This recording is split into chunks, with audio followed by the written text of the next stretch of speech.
Amos Stavridis, we're now at a place where I think President Biden's accomplishment in terms of rallying the allies and leading what I think 3 months ago was maybe not quite as cohesive of a posture, if you will, can't be overstated, and we give them their due here every day.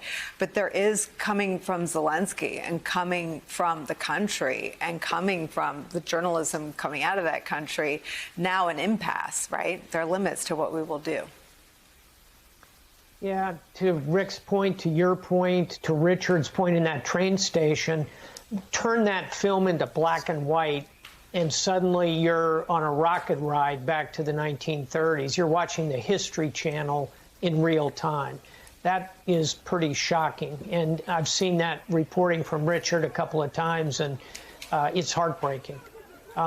The question we need to be asking ourselves, in addition to Rick's point and to President Zelensky's point about creating a groundswell of protest, I think there are a couple practical aspects to this.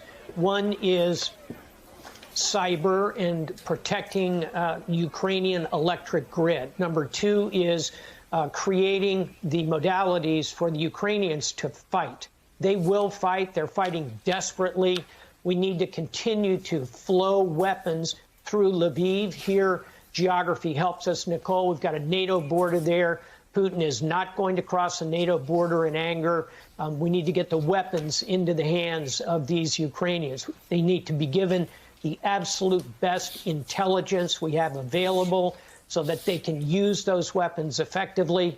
And I think, without question, we're going to have to provide them the means to resist if, God forbid, Ukraine falls. They're going to need a government in exile. Let's hope Zelensky is the person. He's turned out to be an incredibly charismatic leader. We need to equip, train, organize that resistance. We can do all of that without putting boots on the ground and without putting a no-fly zone up. Those are two lines that would be very dangerous to cross.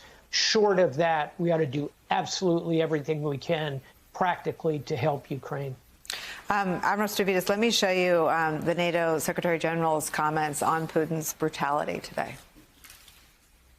The Russian invasion of Ukraine is a blatant violation of international law. And we have seen the use of cluster bombs. We have seen reports of the use of other types of weapons which will be in violation of international law. I would also welcome the decision by the International Criminal Court to open an investigation into this, because we have to make sure that President Putin and the President of Belarus are held accountable for what they do. This is brutality.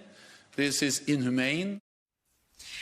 It's also, Admiral Stavridis, a stark departure from what we saw in the first 2-3 days of the war.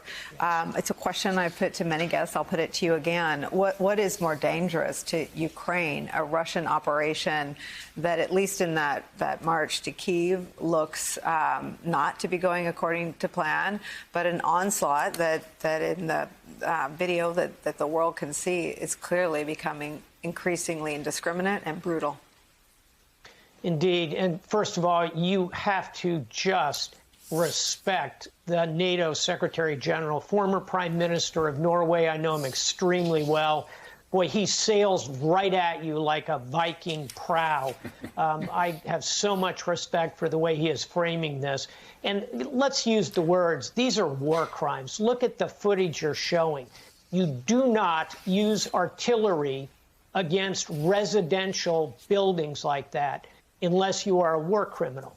You do not attempt to destroy nuclear power plants unless you are a war criminal.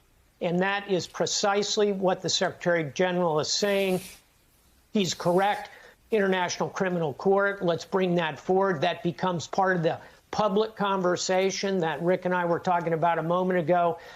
This is unconscionable, what's happening, and we have got to get that story out even more dramatically, and also, Nicole, figure out how to get that story into Russia, which is doing everything it can to block these images, to avoid its population seeing what its leader is doing to democracy.